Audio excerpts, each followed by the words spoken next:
Hi everybody, welcome to our channel, Rebecca, Stu, and the crew.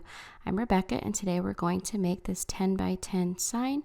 It's so simple and easy. The supplies you're going to need to make this sign are some of these His and Her Studio flower berries over in the floral department at Hobby Lobby, some raffia from Dollar Tree, some twine or nautical rope. You'll also need some leaves of your choice from some flowers, and then one of these gift bags sold at the Dollar Tree.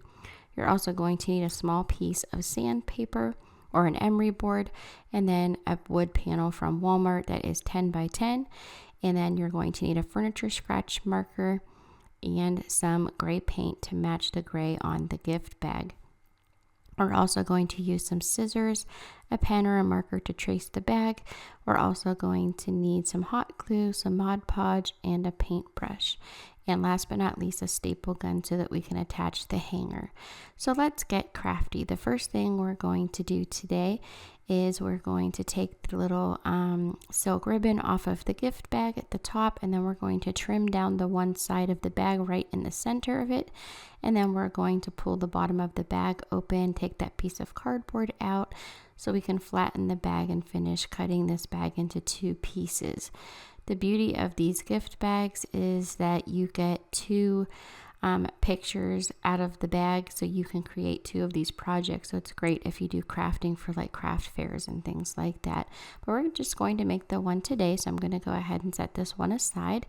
And then what we're going to do is take our wood panel that we got at Walmart. They run for right around $5 for a little bit less than that, and we're going to go ahead and trim around this with a marker or a pen, where we're going to want to cut around this gift bag here, making sure we get the whole heart as centered as we can on this piece of wood. So once we have that traced out, we're just going to go ahead and use our scissors to cut that out, and then set those other pieces of paper aside. So once we check to make sure that it fits on our little block here, we're going to set that aside.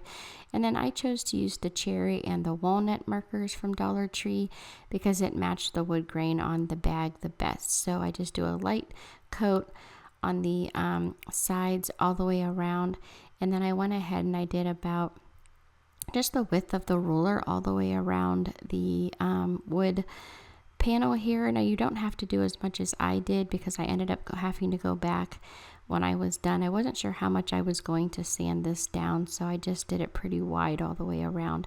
Then I mixed up some of the paint to match the bag and painted, but pretty much dry brush all the way around there in case any of the edges showed through once I used my sandpaper.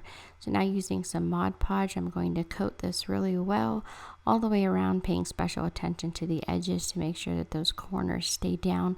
I did have to use quite a bit just because it was some unfinished wood here, and it sucks it up fairly well. So once I line up my bag, I just smooth it out to make sure I get all of the bubbles out, and then I wait a few minutes to make sure that it is dry before I start to sand.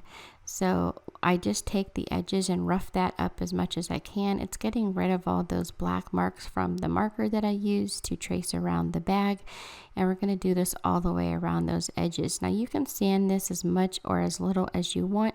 It really helps to give it a weathered look if you do it a lot more than this, like a little bit further up, or you can just do the edges, and this is helping the bag blend into the wood panel that we put here. So then I just take the marker and I draw over where I had sanded it down, and then just rub it on with my finger. You could also just use a paper towel to rub it in, and see how it's making it blend in with the rest of the bag, and it just makes it look like this piece of wood and this picture were one all together from the beginning. So that's the edge there, close up.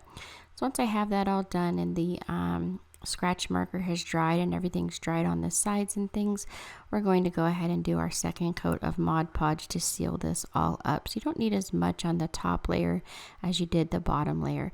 Now I'm taking a raffia bow, just a simple raffia bow, just wrapped it around my fingers a few times and made a simple bow, and I'm going to go ahead and hot glue that right to the center of the heart up at the top, and then I glued a couple of those little berries to the center of the bow up the top. I just trimmed off the little stems.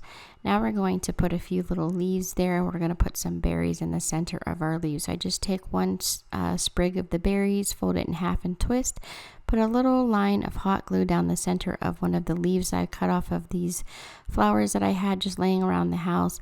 I'm going to put the beads right in the center there, and then just fold this leaf in half to keep it folded over and have those little berries popping up out of the leaf there. Then I did 4 all together, 4 leaves, and I put 2 on each side underneath of the raffia bow. Just kind of tuck those up underneath, and here's a close-up view of that.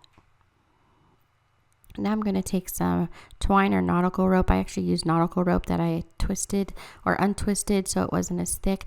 And I just made a knot and then stapled that on the back of each side of the sign. And here's a close-up view of that.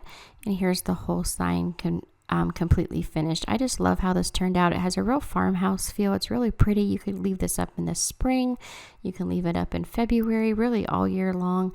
It's so pretty. I just love the way it is. And it's about 3/4 of an inch thick. It's a nice piece of wood. So it's a nice sturdy sign. I hope you guys enjoyed this video. Thank you so much for watching. Please subscribe if you haven't done so already. And here are some other videos from our channel that you might also enjoy. Have a great week.